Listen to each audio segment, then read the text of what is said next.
Stugotz here. I love that Dollar Shave Club is everything I need to look, feel, and smell my best. What I love even more is the fact that I never have to go to the store. That's because, 1, DSC delivers everything I need right to my door, and 2, they keep me fully stocked on what I use so I don't run out. Here's how it works. It's pretty simple. Dollar Shave Club has everything you need to get ready, no matter what you're getting ready for. They have you covered, head to toe, for your hair, your skin, your face. You name it, they have it. And they have this new program where they automatically keep you stocked up on the products you use. You determine what you want and when you want it, and it shows up right at your door from once a month to once every 6 months. And I'm telling you right now, you have to try DSC's toothpaste. I had no idea they were making toothpaste. I had no idea they were making toothbrushes, so I ordered both, and I'm telling you, they are fantastic. Nothing will wake you up in the morning like DSC's toothpaste. I shouldn't be surprised. Everything they send to my front door is absolutely amazing. And right now, they've got a bunch of starter sets you could try for just $5, like their oral care kit. After that, the restock box ships regular size products at regular price. So what are you waiting for? Get your starter set for just $5 right now at dollarshaveclub.com/Dan. Check them out today. $5 starter sets right now only at dollarshaveclub.com/Dan. Stugotz here. Dell's Black Friday sale for small business is on. Save up to 50% with massive deals on office essentials like computers with 8th gen Intel Core processors and the latest servers. Even other top brand electronics are on sale. Plus, get free shipping on everything. Quantities are limited. Dell's small business technology advisors can help you find the right tech for your business needs at Black Friday prices. Just call 877-BUY-DELL or visit Dell.com/SB Black Friday. That's 877-BUY-DELL. This is the Dan Batard Show with the Stugotz podcast. Football. Football. Football. Football. Football. Football. Football. Football. Football. Football. Football.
That game last night.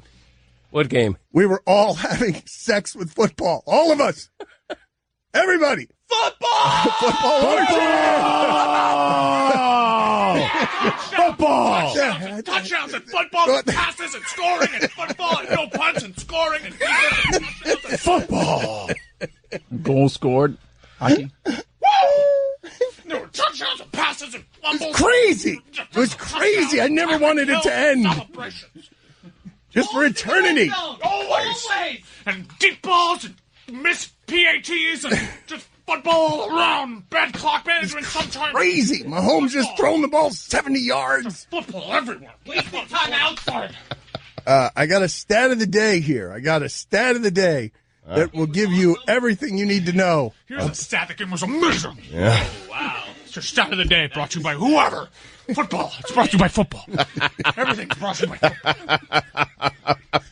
Everything today is brought to you by football. Start of the day, start of the day. It is the start of the day. Start of the day, start of the day. It is the start of the day. Start of the day, start of the day. It is the start of the day. Start of the day, start of the day. It is the start of the day.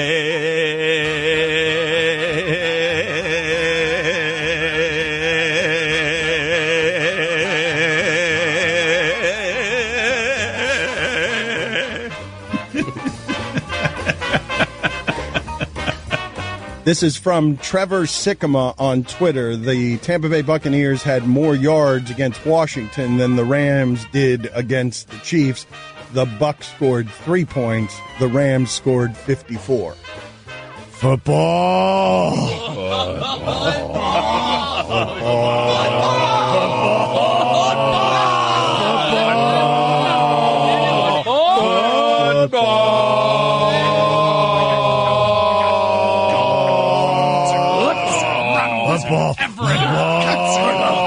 Defensive touchdown. And Bailey with a touchdown and Donald shoe clubbing people in the herd. Then at one point, Mahomes was bleeding from the head and just didn't. Football. Pigskin. Did Billy break a pencil in the middle of that? I broke 2 pencils. Football. Hey. Wait till you see what I do this banana. Yeah, the gridiron.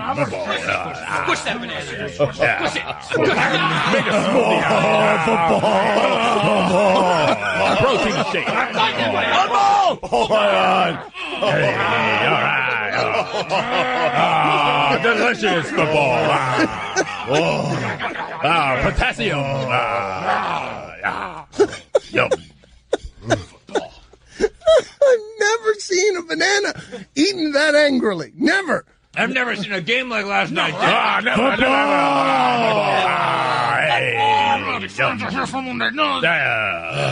What kind of numbers did that game do last night? What kind of rating? Billion. 1.5 million. Football. Do we know who's better between them? Nope. No, football. Football's better. The one that's better. Who's better? Rams or Chiefs? Football. Football won. Football's better than everything. It is. Not better than hockey. I'm going to stuff my turkey with a football. Delicious. Happy Thanksgiving. Hey. I'm going to roast the football. Every week it's Thanksgiving now from now on. Fried football. Yes. Tuesday night, let's rewatch it. Thankful for football. No one do the show anymore. We're just watching the replay. Broken pencil. Need new supplies, football. Delicious. Football. So delicious. Are we done yet? Can we go back to football? I need a cigarette. I was thinking of starting the show in a robe with a cigarette, but then Mike told me all about the rules that Disney has against smoking a. Can't simulate smoking, even though First Take did it one time. I was going to start the show in a robe with a cigarette just hanging from my lips. Like Joe Tess. You can't go like this? Joe Tess. Joe Tess. Patrick Mahomes playing catch-up. Joe Tess. Hey, Guillermo, put on the poll. Monday Night Football's been in the Coliseum since 1985. Guillermo, put it on the poll. Is there anything better in sports than Patrick Mahomes playing catch-up? Football. He drops back to pass and he throws the ball 70 yards. Not enough mustard on those passes. On a couple of them. Man. What do you do with that, okay? We've reached the end. If you're the Bills. Like, if you're the Cardinals, if you're the Raiders, what do you do with what you're watching? More touchdowns were scored in that game than the Bills' entire season. That's true. It is true. Dolphins haven't scored a touchdown since October 25th. If you're like in charge of a team, if you're an owner, and you have coaches that are not those guys, what do you like? You've got the wrong guys. Yeah, fire everybody. Fire everybody. Guess what? It's Black Monday now. All the coaches Billy, are break fired another for pencil. football. Billy, break another pencil. Let's go. One more. I need it. One more. You need another pencil. One more. You need another broken pencil. One more broken pencil. 3rd and 12 does not matter against those teams. Those teams are in 3rd and 12. It Why doesn't did you matter. kick? The Rams just go to a screen pass every time and convert it on 3rd and 12. It's a bubble screen. They got bubble screens with Whitworth running out there in front of people. It's terrifying. That guy's a menace. Give it to me. Break that. All right. Break a pencil. Ready? Do you need any Break it motivation? A fourth pencil? In the name This of is football. going to be a rare 4 broken pencil Tuesday. No, no, no, no, no, no, no, 5 no, no, pencils. no, no, no,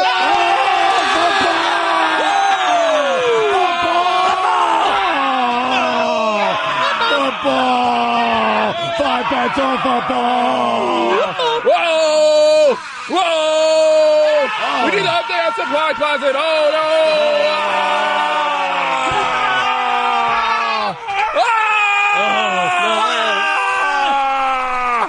Hockey! ESPN Radio is presented by Progressive Insurance. This year we celebrate 6 years and over 600 cars given to veterans, giving thanks by providing independence for those who protect it. Learn more at keystoprogress.com. College basketball is officially underway. Tune in tonight for semifinal round coverage of the Jim Maui Invitational beginning at 7:30 Eastern on ESPN Radio and the ESPN app. Here's your Sports Center update. You know what happened last night, guys? Football. Football! Yeah! Oh. The Rams won. As a young boy, Gavin loved playing football. He lived and breathed it, wanted to go pro. Why, he'd spend hours upon hours just practicing his touchdown dances. And one day, while getting fitted for bifocals, he realized he was never much good at throwing, or running, or catching, or even kicking. Yeah, Gavin's chances of playing pro football were looking like 4th and long. Very long. But he did hear how Geico could save him money on car insurance, so he switched and saved. Then he did kind of a touchdown dance. At least he was still good at that. Don Le Batard. You know, when you think about it, the clapper was way ahead of its time. When you would go like that and the light You're would right. come on, I mean, that was way ahead of its time. Yes. Is the clapper still, as an industry, doing well? $21.90 at Walmart right now. Still doing very well. How about that? Yep, the clapper. Stugotz. I guarantee you when I get the sales on this thing, they're going to be through the roof. Through the roof. Sales. Oh, look at all these clappers here. Yeah, I'll wait for it. I'm getting there. The clapper. Are you going to contribute anything to this segment, or are you just going to make noises? I to invented yourself? this clapper segment, by the way. It was me who brought it up. You're welcome. The clapper. This is the Don Le Batard Show with the Stugotz on ESPN Radio. If you're just joining us, we were alarmed in the first hour, the local hour, at Greg Cody of the Miami Herald, who's in with us every Tuesday, about how little he knows about Eddie Murphy's career. He said of the movie with Arsenio Hall, he called that Made in America. He called another one of his movies, The Nutty Professor or The Clumps. He called it The Fat Professor. Close. And then he named the Party All the Time song, something about dancing is what he said. Hey. What other Eddie Murphy information can you give us? I would like a list of all the things about Eddie Murphy that you know. I enjoyed him as a stand-up comic. Do you know the name of either one of his specials? No, they couldn't have been that special.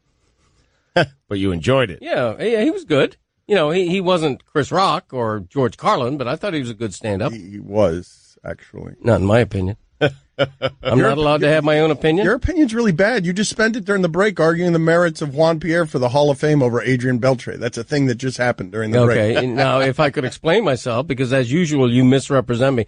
You should be a politician because everything you say about me feels like a negative ad. I didn't say Juan Pierre should be a Hall of Famer. What I said was he deserves 5% to stay on the ballot for a second year. And I didn't say Adrian Beltre should not be a Hall of Famer. What we were arguing was whether or not he's a first ballot guy.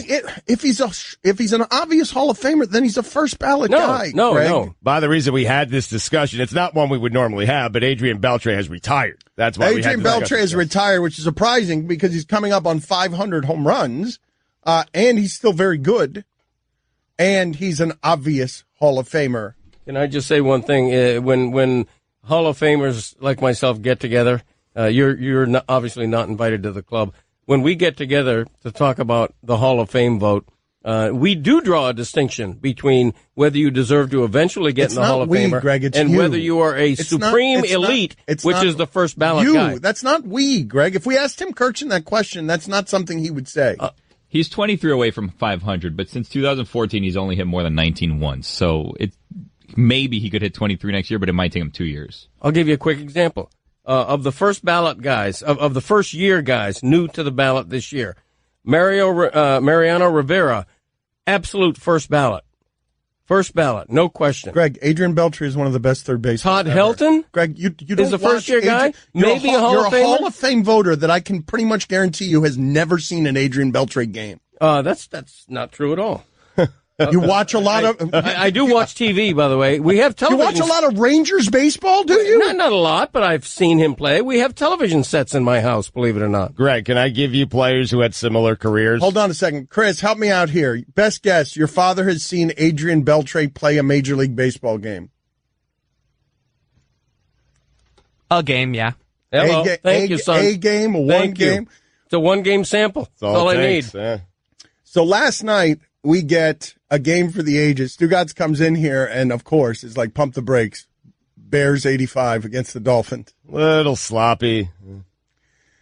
So, of course, he had to have the other position because nobody was taking that today because that was a magical ride through euphoria last night.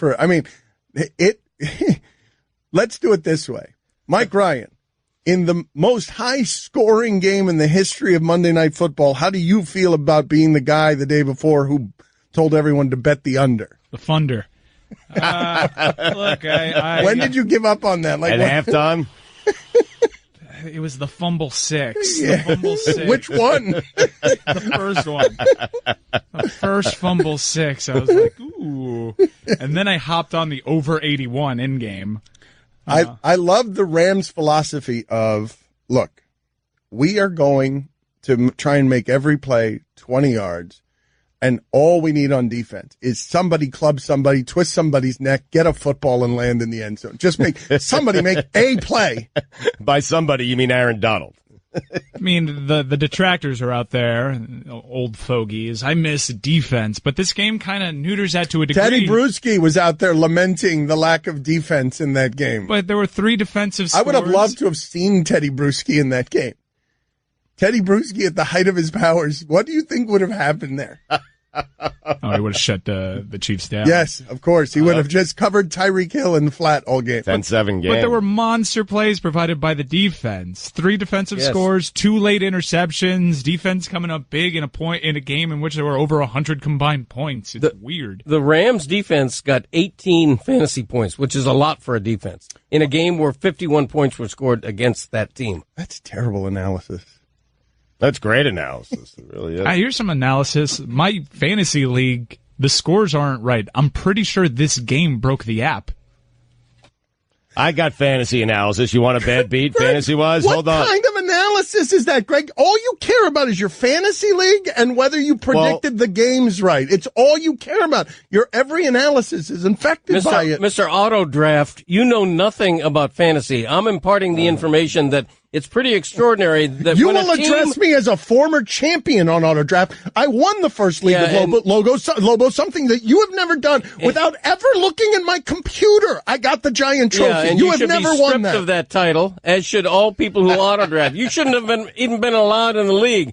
What I'm trying to represent is that it's extraordinary that when your team you will gives address up me 51 as points, Lobo's champion. You will address me as 18 fantasy points. Lobo's I will champion. not do that. You will address me as a bona fide Hall of Fame voter. How about that? I mean, respect is due. Respect runs both ways, boy. A lot of tension in this room. Don Le Batard. We're in the middle of the NBA playoffs. My good friend and colleague, Greg Cody of the Miami Herald, just referenced Tony Conigliaro, a 1967 baseball player. God rest his soul, by the way. Tony C. Stugotz. What a tandem he and Yaz would have been. Red Sox had it made. George Boomer Scott at first base, Reggie Smith patrolling center field, Joe Foy at third. Man, Joe Lonborg. Crazy lineup. One of the best ever. And then Tony C. got that injury. Jack Hamilton of the Angels hit him. Went down like a sack of dirt. Got back up. Heroically had a great season in 69, I believe it was. Nice. Petered out of the league. And the rest is sad Red Sox history. Getting emotional just talking about it. This is the Don Le Batard Show with the Stugotz on ESPN Radio. There was a point last night where Patrick Mahomes had 20 completions for about 400 yards, so averaging 20 yards completion. The Chiefs are the first team in the history of the sport to score 50-plus and lose. And I know what all of you were thinking when the Rams scored with just under 2 minutes left. You left them too much time. You did that too quickly. The Rams were celebrating on the sideline on a 30 or 40-yard touchdown pass, and you're like, you did that too fast. The Chiefs got the ball twice more after that. They were during the game broadcast. It was one of those clever in-commercial, but you still get to see the what's going on the field breaks. And they were zoomed in on Patrick Mahomes, and there was just blood pouring down his forehead casually as a part of just the insanity that's going on. He was all of us. He was all of us. I did the same thing in my living room last night. I looked up, and there was just blood trickling down my nose. I'm like, yeah. At that moment, though, when the Rams took the lead and left too much time on the clock, and we were all thinking the same thing, I thought there were going to be 2 more scores in that game. I thought the Chiefs were going to score and the Rams were going to come back again and score. You should really slow down on the cocaine. So here, speaking of which, Mike Ryan, you tell me who sounds more like they're using cocaine. The guy who had blood dripping from his nose last night while watching Rams Chiefs, or this guy who went on Twitter yesterday and wrote this. The way Kevin Durant has carried himself in the face of criticism is a testament to how well LeBron dealt with unreasonable vitriol post-decision. KD was treated with kid gloves while losing in OKC. Lone-time local media criticized him. The paper apologized. Durant is surly with the media on a consistent basis, not to mention the burner accounts. What do you have to be mad at? Dude, what is your problem? LeBron even made your easy path easier by teaching the nation they were a bit much in the years that followed his decision. And here is where, and if you haven't noticed yet, this is Mike Ryan being welcomed. I was going to say that person made a lot of great points. This is Mike Ryan being welcomed into the Stugotz Club, but I just love the dismount here where Kevin Durant, it needs to be known right now, Mike Ryan has made an official statement. He has posted it on social media. It has been notarized by 2018 when Mike Ryan hits the dismount with this. KD seems like a genuinely miserable person to be around. It's been bubbling inside me watching how he treats people. Now we're here. I've officially decided that as a 33-year-old man, I will now actively root against your happiness. Wow, it's official. Good for you. Yeah, it's official now. He's such a meanie. It's good that you got that out, Mike. It's you can't carry that around inside you unspoken. Like, it's good that it has emerged and it's not an infection on your soul. You see that video of him cursing at people in the front row? Watch the bleeping game. What's this dude's problem? Shut up and watch the bleeping game. I don't know what the people in the front row said to him. That always matters to me, but yes, he did say shut the bleep up and just sit there and watch the game. But generally, this dude's a misery. He's always so mean to the media. Man, who hurt you? Mike, I have been fascinated. He thought he was going to get something else with those championships, man. I think that's the problem. What's hurting him, Mike, is there's no validation. And apparently, I don't think there's validation from guys on his own team. I do believe I could see Draymond saying, hey, we won before you got here, man. I wouldn't say there's no validation. I would say that he expected something different.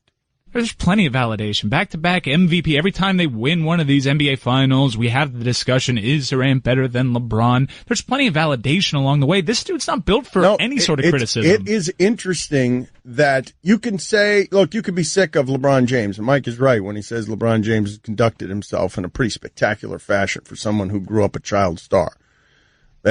He's had very few bad public moments. But what you cannot say about LeBron James is that he is joyless. Man, Kevin Durant doesn't give anyone a little bit of that contagious, hey, you feel good? I'd like to feel good with you. It's so much defiance and hissing and back off because he's hurt with the Russell Westbrook thing, whatever it is. It's nobody wants to hug him.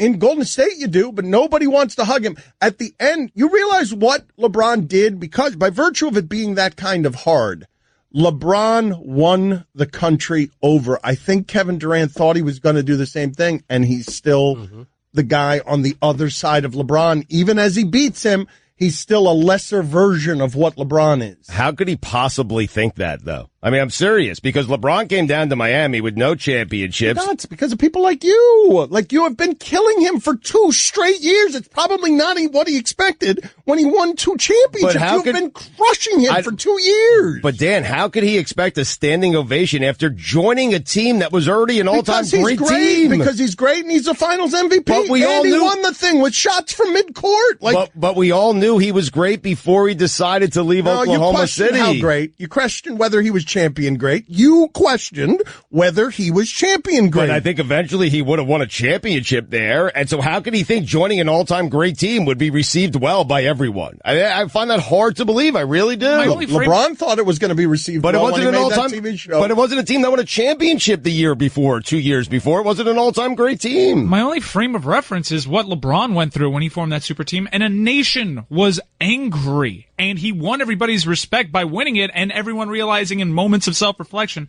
it was probably a bit much how we were treating him. What Durant's gotten, it's nothing like that. I mean, LeBron bought himself, though, something by it being so hard. We all saw how hard it was. If it had been as easy for LeBron as it has been for Kevin Durant, that might not have changed. Honest to God. Well, he might still be here. Right, but if it had been as easy as that. Losing to the Mavericks that first season helped him. Just all of it was hard. We all saw how hard it was. They did the celebration. Everyone hated him. It was Wade and Bosh and him on stage. And then we all thought it was going to be easy from there.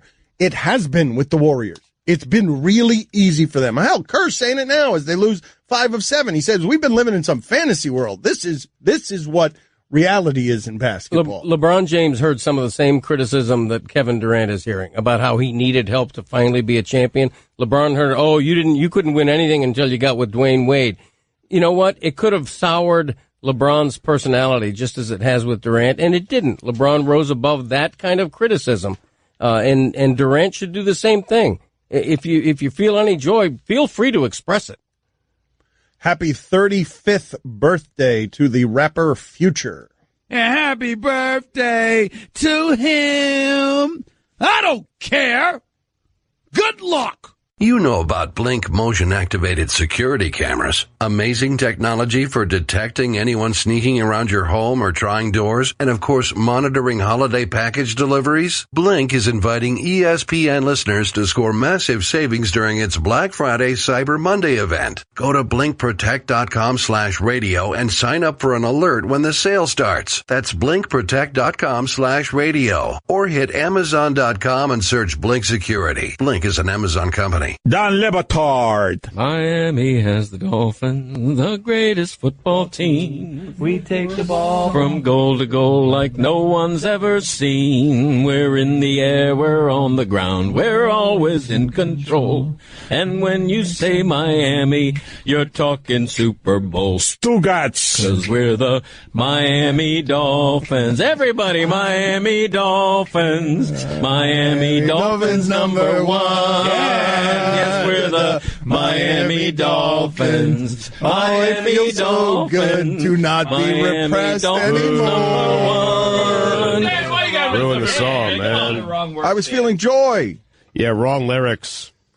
Fine. This is the Dan Le Batard Show with the Stugotz on ESPN Radio. Guest on the Dan Le Batard Show appear via the Shell Pennzoil Performance Line. Get in touch with the show anytime to the 1-800-Flowers Twitter feed at Le Batard Show, at Stugotz790, at Greg Cody.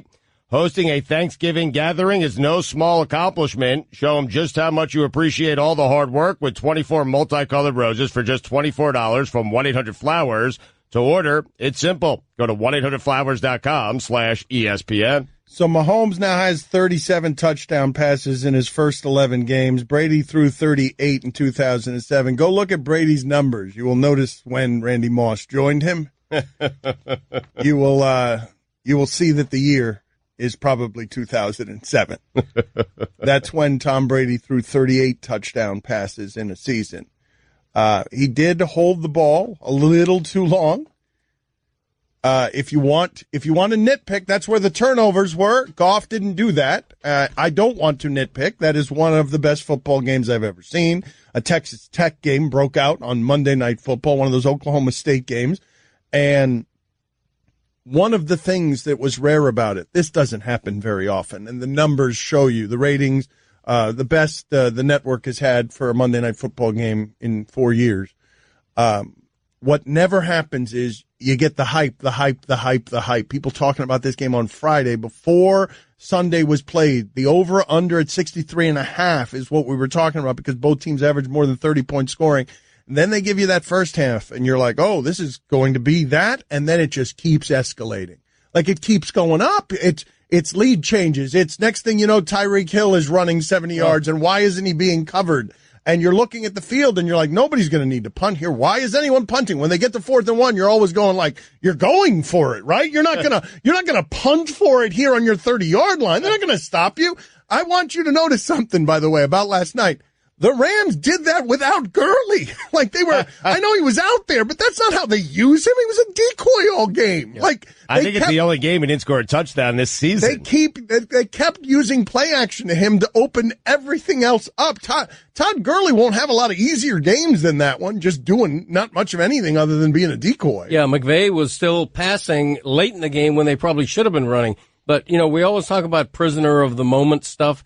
But I think we can all agree that last night's game was one of the great games in any sport of all time. I mean, there was just nothing wrong with it. It's also the first game I can ever remember a quarterback from a losing team who threw 3 interceptions and nobody's criticizing. Greg, the Chiefs had 5 turnovers and scored 50 plus. What the hell was that? They had 5. Like, what do you mean they had 5 turnovers and they scored 50? The Saints don't get to 50 without any turnovers. How do you have that much time to score 50 when you have 5 turnovers? It's because of how fast the Rams score. They just give you the ball right back. How on earth were there 4 punts in that game? That's impossible. Why are they even punting? The rare double 50 burger, by the way. The rare double 50 burger. Double stack. It's impossible to complain about what you saw. Everything is nitpicking. What you saw last night is why we love that stuff, why we love that sport. And furthermore, it is so very obviously the future. You feel how if you're a Jacksonville fan watching that game? Far away. Oh, yeah, defeated. It's just those 3 teams. We're at the point, correct, where I know you might get a surprise from the Chargers or you might get a surprise from the Panthers, but we're at the point where there are 3 teams playing offense in the NFL where you're overwhelmed by it and you're saying, well, maybe the Patriots have a chance against a couple of them. But who else are you putting there? Are you even putting Pittsburgh in? No. What you are watching there is clearly elevated from everything else that we're watching. Drew Brees is the only other quarterback on the face of the earth who could be watching that game last night saying, I think we could hang in this game. Right. I think. You think he was criticizing Patrick Mahomes, too?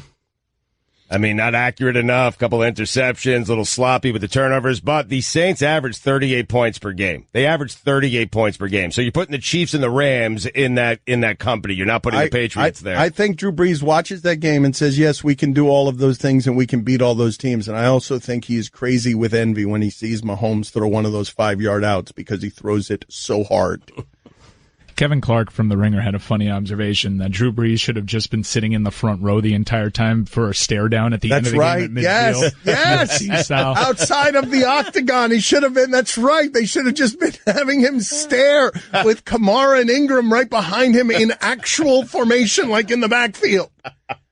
Everyone just staring because I dare say it. Are you ready for this? I'm going to blaspheme against all that is holy in the NFL. I'd rather watch these 3 teams than the Patriots. What? Say that again? Yeah, say it again. I'm afraid I might blow your mind. I would rather watch the Saints, the Rams, and the Chiefs more than the Patriots. Be careful. Jeez. What are you doing? Sound like that hurt. Are you not familiar with this mind-blown thing that we do around here? Is he breaking pencils again? I don't know. No, look at him. He's under. His feet are up. His mind was blown. He's going to put his mind together during the break.